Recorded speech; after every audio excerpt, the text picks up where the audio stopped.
Ayaw andam ta nga maminaw, andam ta nga magpatudlo, andam ta nga magpasaway, andam ta nga magpabadlong, andam ta nga instructionan. Amen. Andam ta nga magpa-instruct sa pulong sa Ginoo. Kay kining pulong sa Ginoo mga higala mauni mutulid sa ato ang hiwi nga kinabuhi. Mauni mutama sa mga mali nga atong ginabuhat. So, blessing ba nga naatay Biblia karon? Amen. So, paminawon nato ang pulong sa Ginoo. Yan ako'y hangyo sa atong mga teenagers nga dili ta magtabi ha.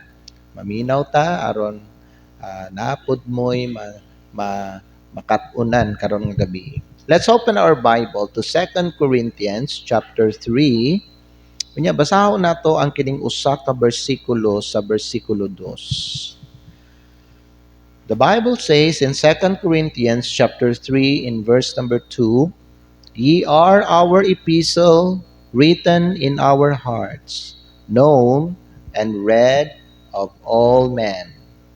Ang giingon sa Bisaya, kamo mao ang among sulat nga nahisulat diha sa among mga kasing-kasing, nailhan og nabasa sa tanang mga tao. Magampo ta manindog tang tanan pag-usap.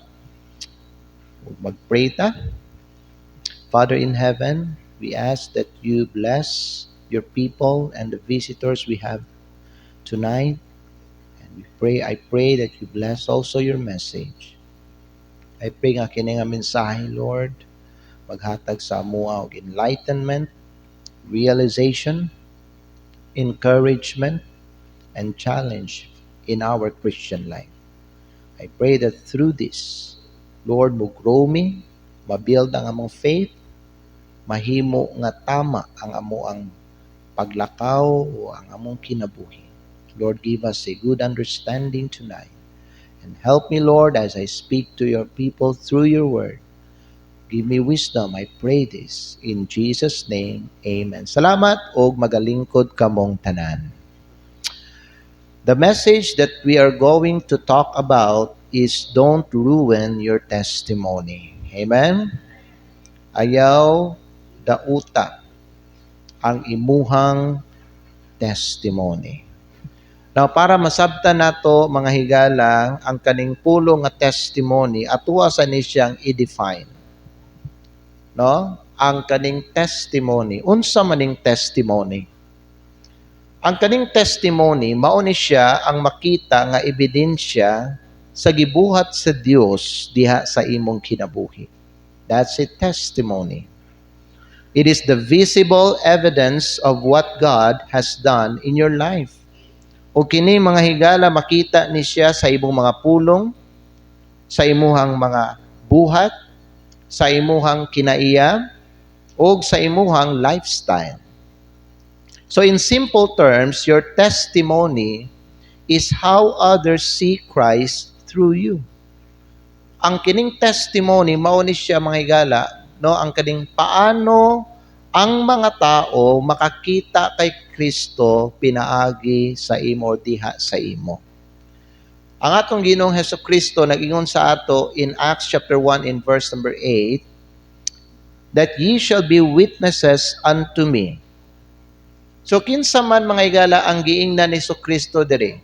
The Bible says, "But ye shall receive power after that the Holy Ghost is come upon you, and ye shall be witnesses unto me."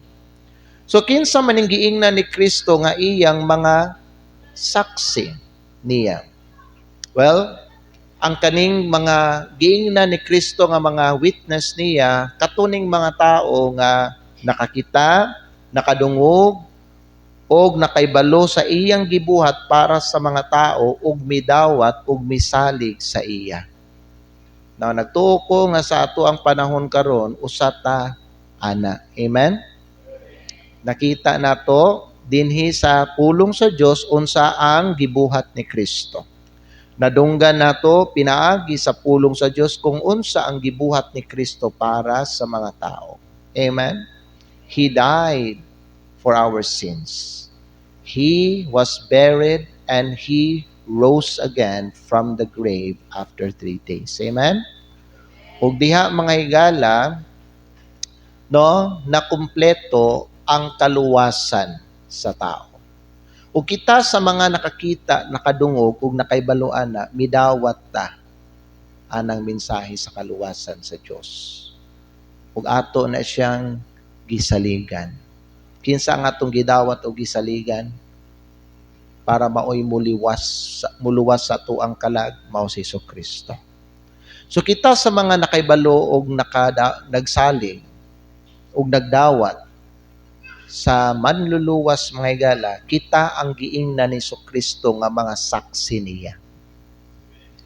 So ang witness dili gini siya makig-argue. Pero ang witness iyang ipakita ug iyang isulti unsa ang iyahang nasinati. Mao ni ang mandate nga gihatag sa Ginoo para sa tanan nga nagdawat sa iya ug mingsalig sa iya. So isip usa ka saksi ni Kristo dapat mo testify gyud ka. Amen. Ug diha gikuha ang pulong nga testimony. Kay from the word testimony may because the word testimony speaks of your life. So diha sa imong kinabuhi mo testify ka. Unsa ang imong i-testify? Ang imong i-testify may higala unsa ang gibuhat sa Ginoo sa imong kinabuhi nganong nausab ka. Nganong nabag-o na ang imong kinabuhi. What makes you different now than before? Lahi ka sa akong pagkahibalo sa imo, lahi ka sa una. Unsa may nakapausab sa imuhang kinabuhi. Mutistigo ka ana. Amen? O tanaw may gala, ang imong kinabuhi, ang mo istorya ana. So your testimony speaks of your life in Christ.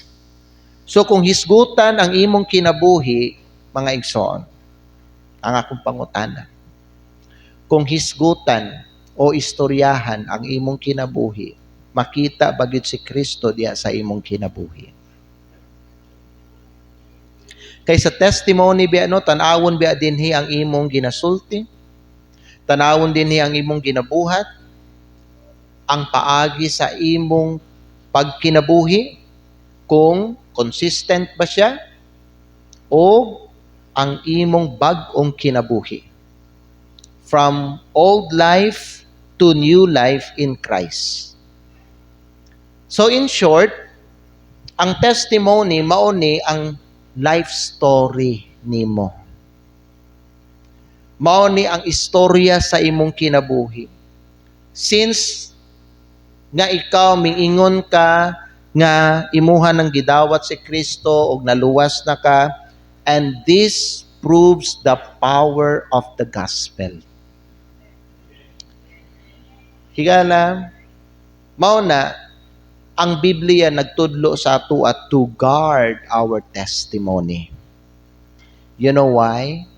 Because people are reading your life. They may not read the Bible, pero ginabasa ka sa mga tao. Amen. Your testimony, mga igsoon, is not just your words.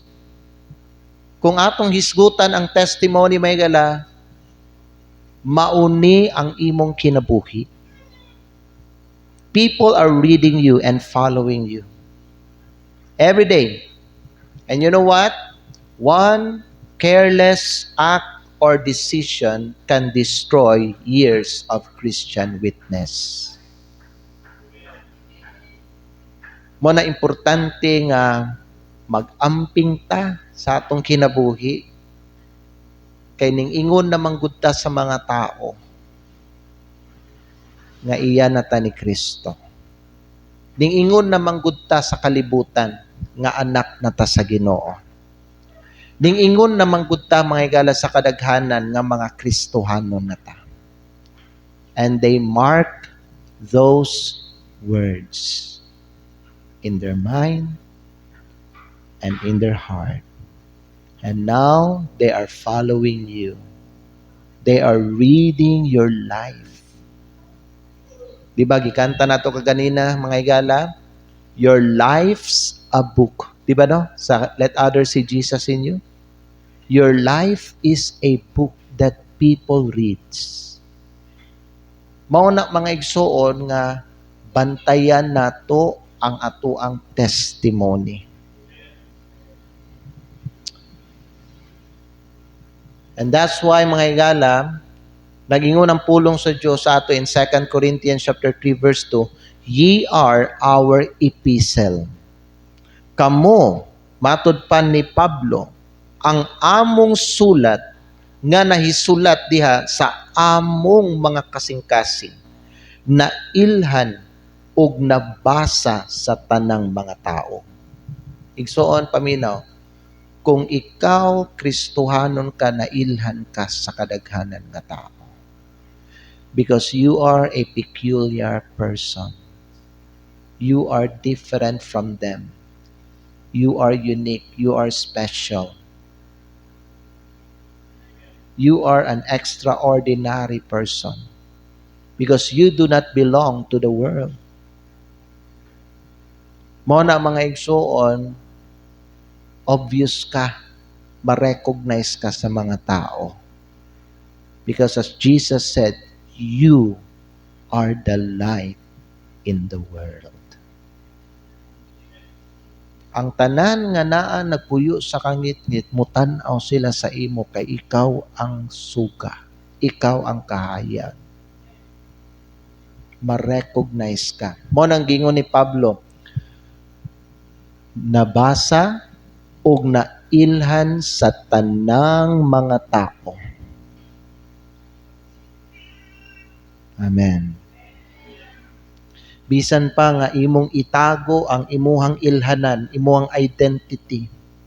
Bisan pa nga diha sa social media may gala maghimo kag multiple accounts. Ang isa nimo ka Facebook account kay mauto ang pang-Diyos no nimo nga account. Amen. Ang katong isa nimo ka account nga kung asa ginapili lang nimo ang mga amiguho nimo diha nga account mga higala, mao tong account nga kung asa dito nimo i-post ang imong mga kalibutanon nga mga post, mga pictures, mga videos, lifestyle nimo.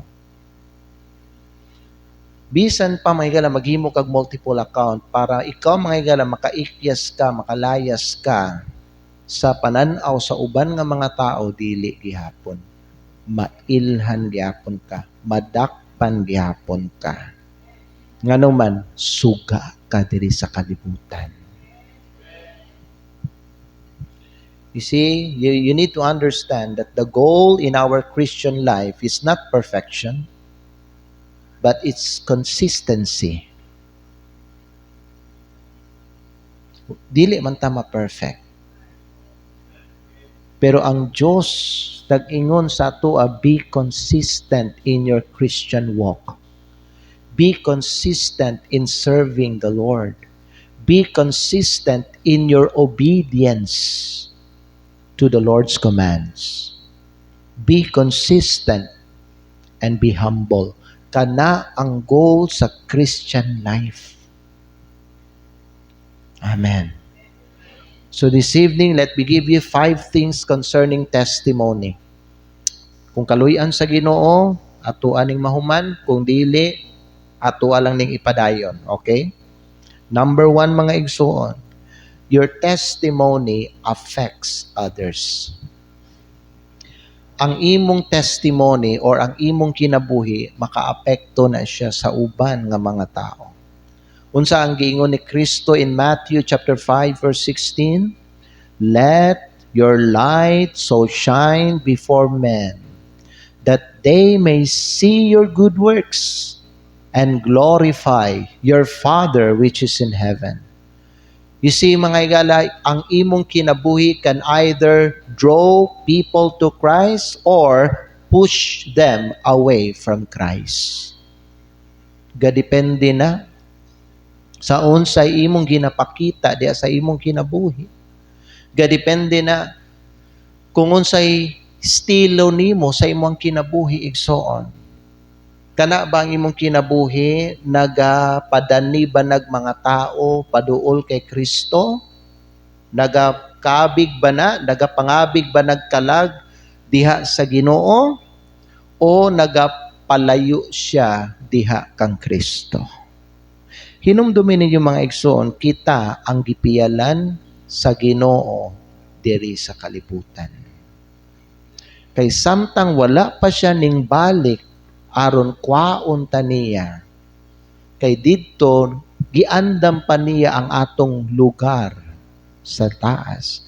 Giingnan ta ni Kristo, let your light so shine before men. Sabto nato nang gingon ni Kristo. Kay abi ninyo mga igsoon, gusto biya sa Ginoo tanang mga tao maduol diya sa iya. Tanang mga nalayo sa iya maduol sa iya. Tanan mga igala nga naa diya sa sala no, makadawat sila kaluwasan. God is not willing that any should perish. God's desire is for all men to get saved. Mao na nga naa siya gibilin diri sa kalibutan. Wala niya gibiyaan ang kalibutan nga walay suga. Gibiyaan niya kadali ang kalibutan nga naa siya gibilin nga mga kahayag. Ug mauto sila ang mga tao nga mingsalig ug midawat sa iya. Mga igsoon, hinumdumi ninyo that your testimony affects others. People around you, even in social media, are affected by what you say or what you do. Na maapektuhan na sila. Unsay imong ginasulti, unsay imong ginabuhat, or unsay imong lifestyle nimo. Mo na importante nga ang save nga mga tao maglakaw permi diha sa kahayag. Magbuhat permi og maayo. Magbuhat permi og tarong nga mga binuhatan. Because people are affected by what we do. You see, when Christians live like the world, the unbelievers will mock our God. Gusto ba mo nga binuangan sa mga unbeliever ang atong Ginoo? Gusto ba mo nga katawan sa mga unbeliever ang atong manluluwas nga maupoy, makaluwas sa ilang kalag? Just because kita mga higala ba no, wala ta naglakaw sa Ginoo. If Christians will live like the world, the unbelievers will mock the Lord. But when Christians live right, God is being honored. Basahon nato 1 Peter chapter 2 verse 12. Unsa ang gingon sa pulong sa Ginoo mga igsoon? Sa 1 Peter chapter 2 in verse number 12.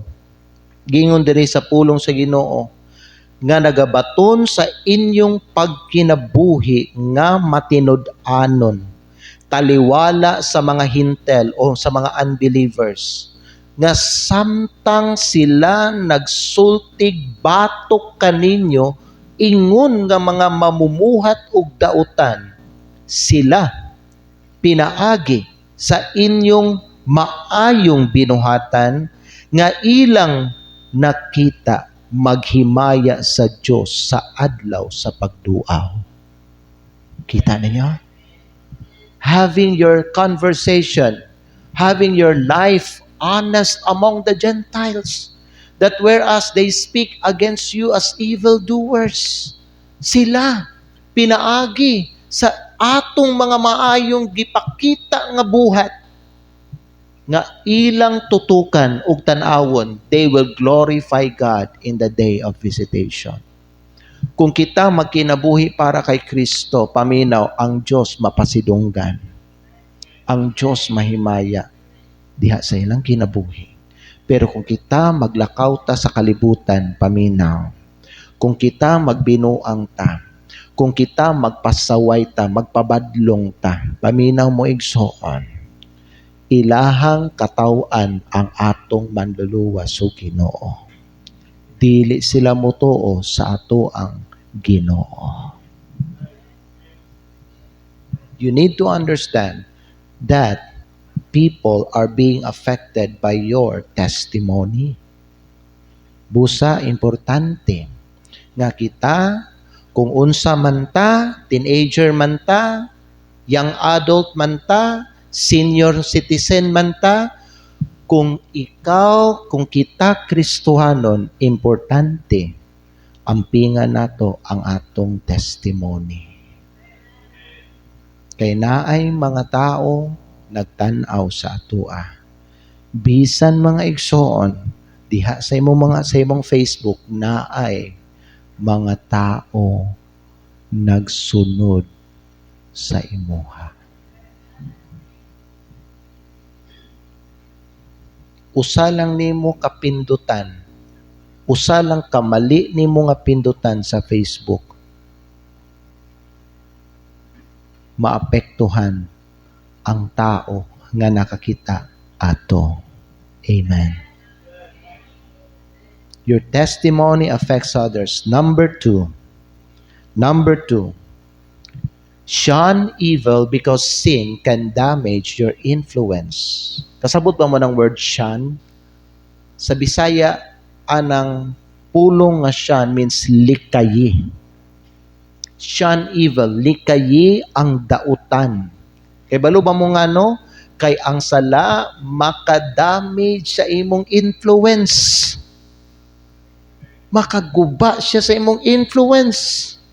So ang sala mga higala dili lang ni siya ingon nga makapasakit sa imo. Pero makapasakit pud ni siya sa tanan nga nagtan-aw sa imo. Amen. Kaya balo ba mo unsay giingon sa Bible mga higala? Ingon ani ang giingon sa Bible, Romans chapter 14 verse 7. Romans chapter 14 in verse number 7. And here's what the Bible says in Romans chapter 14 verse 7. The Bible says in verse 7, "For none of us liveth to himself, and no man dieth to himself." Walay usa kanato nga nagakinabuhi sa iyang kaugalingon, ug walay tawo mamatay sa iyang kaugalingon. Buot pasabot ana mga higala. Sama sa akong giingon sa inyo atong point 1, maapektuhan ang tao sa imong ginabuhat. Because other people are connected in your life. Dili lang ang imong pamilya, dili lang ang imong anak, dili lang ang imong asawa o bana. Apil ang inyong mga higala, apil ang inyong mga silingan, apil ang mga tao dinha sa social media.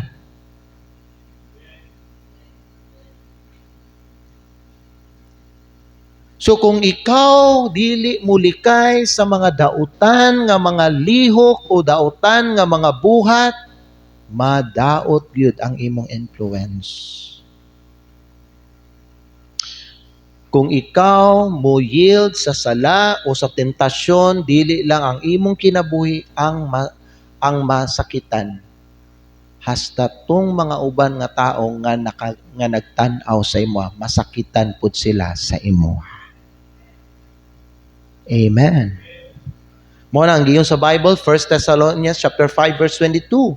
Here's what the Bible says. 1 Thessalonians chapter 5 verse 22. Magbasa daw ta ninyo tanan.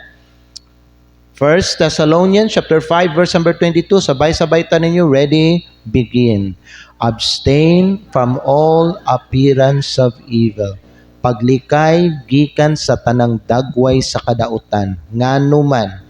1 Thessalonians chapter 4 verse 12 ang tubag ana nganuman. Nganong likayan nato ang tanang dagway sa dautan tungod ani nga rason. 1 Thessalonians chapter 4 verse number 12. Nagingon ang Bible din sa ato mga higala, that ye may walk honestly toward them that are without, and that ye may have lack of nothing. Amen. Nganong likayan nimo ang mga dautan, aron kamo maglakaw nga matinud-anon ngadto kanila nga anaa sa gawas. Kinsa man tong mga tao nga nasa gawas nga gina-refer diri? Katong mga naa sa kangit-ngit, mga tao nga nasa kangit-ngit. Katong mga tao nga wa pay Ginoo, katong mga unbelievers. Amen. Higala, so pangutan-on ta mo, do you think diha sa Facebook ka ng mga friends nimo puro na Kristohanon? Tanan? Kinsa di sa iyo, naa kay mga friends ka unbeliever diha sa imong Facebook. Naapod ko. You better be careful sa imong mga gina-post diha. Sa imong mga gina-comment diha. Sa imong mga unsa na imong mga butang sa imong Facebook. So, paano ang mga tao mutuo sa Ginoo nga atong giingon nga naa sa atong kinabuhi mga higala kung dili ta honest sa ato ang testimony? Kung dili ta matinud-anon sa atong pagkakristohanon.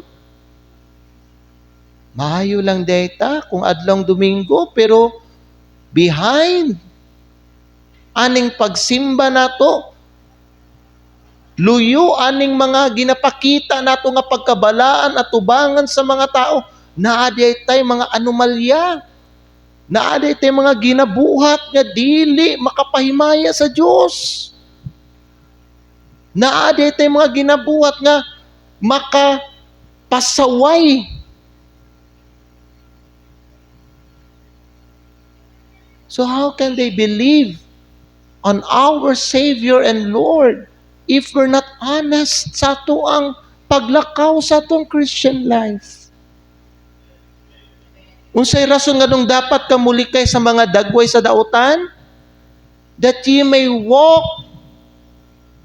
Unsa tong sa Bible? That ye, ay sa to ibalhin din. That ye may walk honestly. Amen.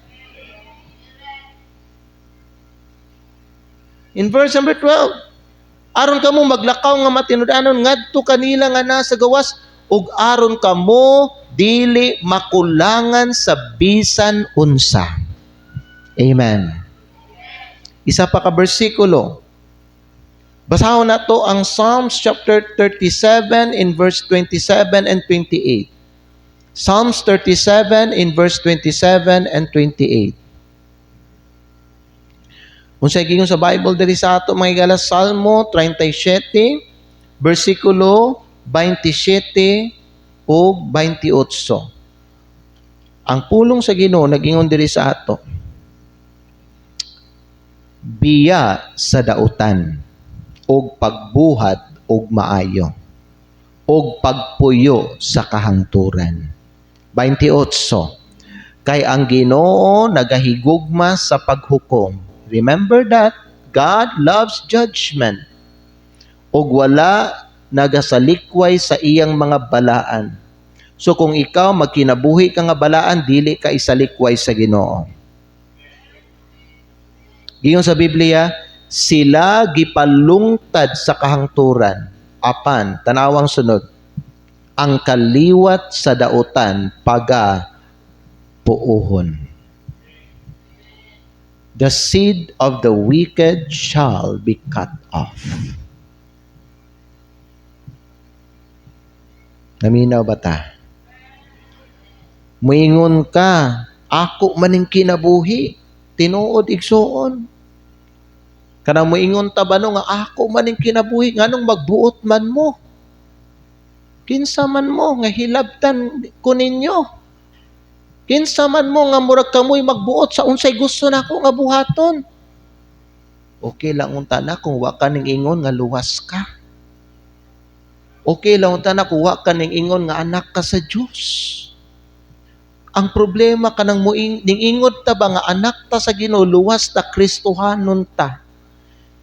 Sultian ta mo may gala, di naman good ni atong kinabuhi. Because the Bible says, for we are bought with a price. Ikwanto nga verse, 1 Corinthians chapter 6, verse 20 na siya. For we are bought with a price. Gipalit na ta. So, dili ta pwede mo ingon, mga Kristohanon nga, ako ba ning kinabuhi? It's not your life anymore. It's the Lord's. Gipalit ka. Ha? Ni Kristo. Gibayran ka niya. Ang iyang gibayad, ang iyang dugo. Busa kung ikaw buhi pa, himaya ang Diyos sa imong lawas o sa imong espiritu nga iya sa Diyos.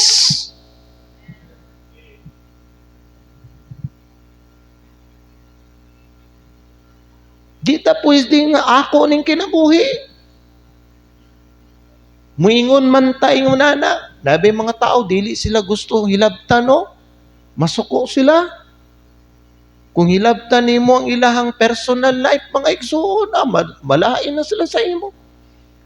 Kung ikaw nga Kristohanon, out of your love and concern, imuha silang sawayon sa ilahang mga mali. Malain sila sa imo. Kibalo ba mo nga na yung mga yunadang amakre? Because they don't understand.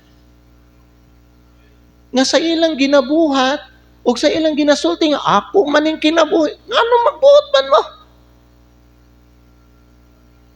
Mind your own business. Di ba? Muanang ko man, mind your own business. O, imuha lagi ng kinabuhi.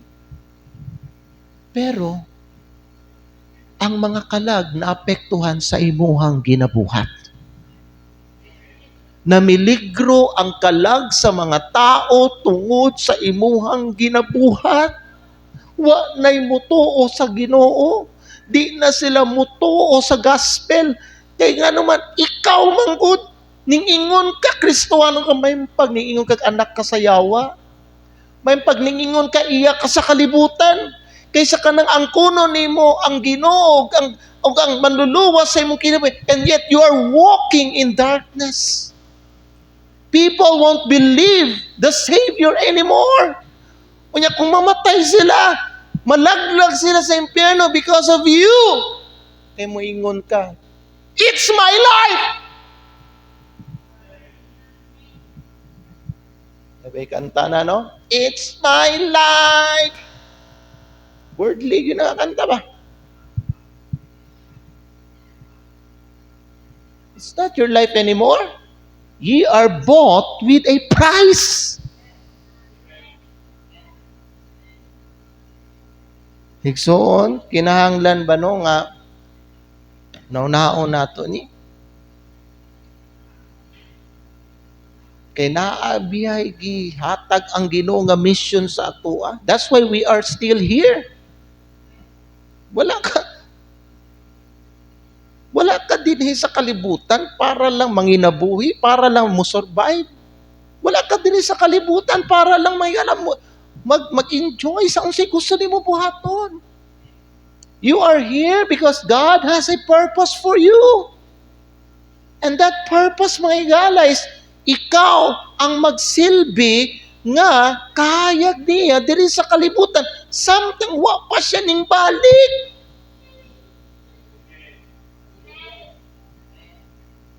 Anong daghag mga Kristohanon karon nakalimot sa ilahang misyon?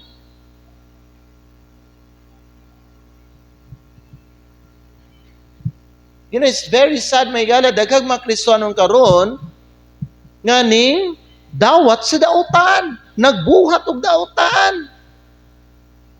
Higala din nato na buhaton ni Igsoon. Ngano man? Atong gipakaulawan si Kristo. Kay ning ingon man ta mga katawhan ta niya. Muna kuyaw kay ning Kristohanon ba no nga kinabuhi nga kalibutanon. Unya na siya trabaho.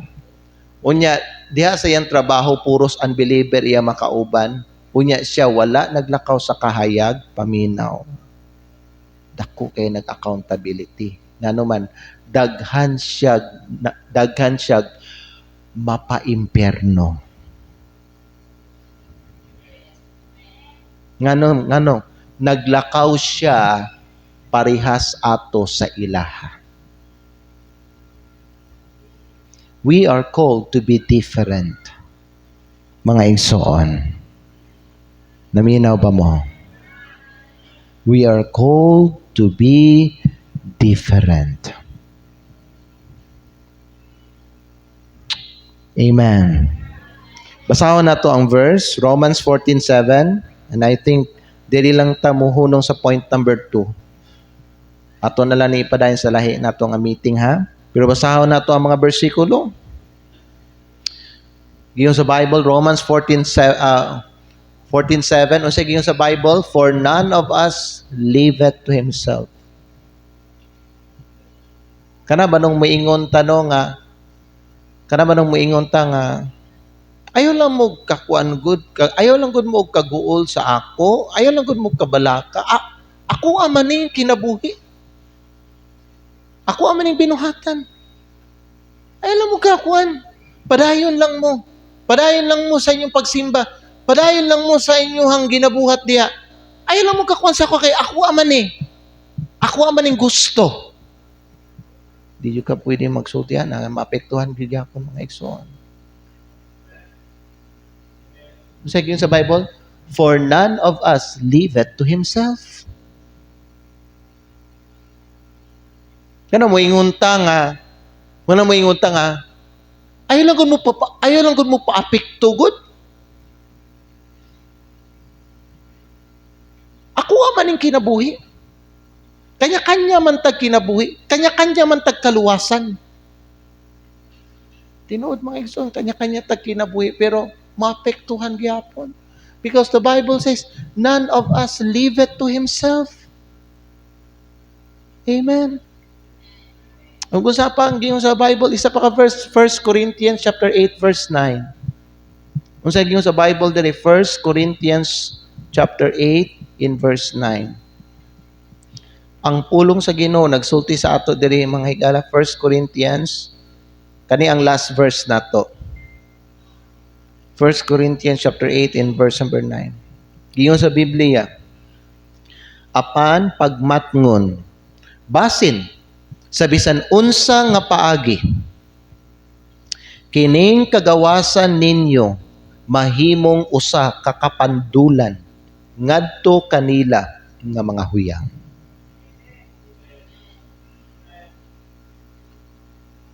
Dili kita pwede mo ingon mga igsoon nga, sige lang good, pasagdi lang good ko ninyo.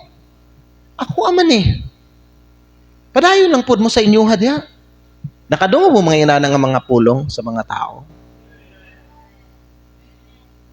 Ang ingon sa Biblia, pagmatngon kay basin kanang kagawasan o kaluwasan nga imong naangkon, mahimo na siyang stumbling block o kapandulan.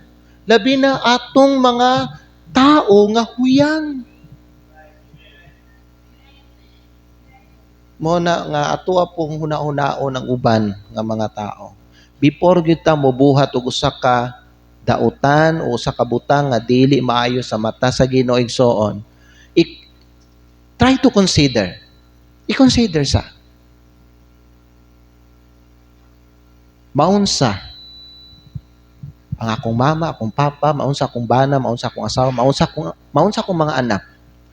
Maunsa si pastor, maunsa akong mga kauban sa simbahan kung buhaton ako ni.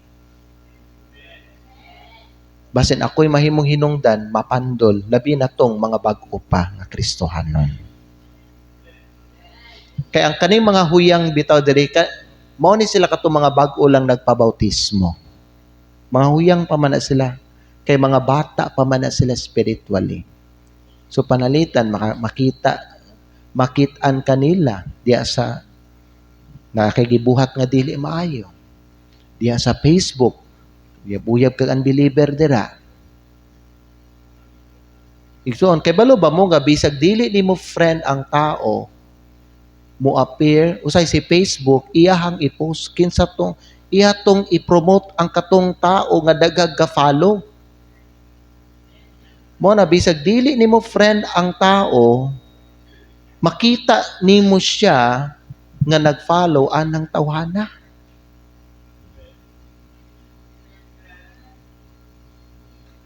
Amen. Pagmatngon in tawon kay Kristohanon biya ka. Gawas lang kung anak ka sa yawa.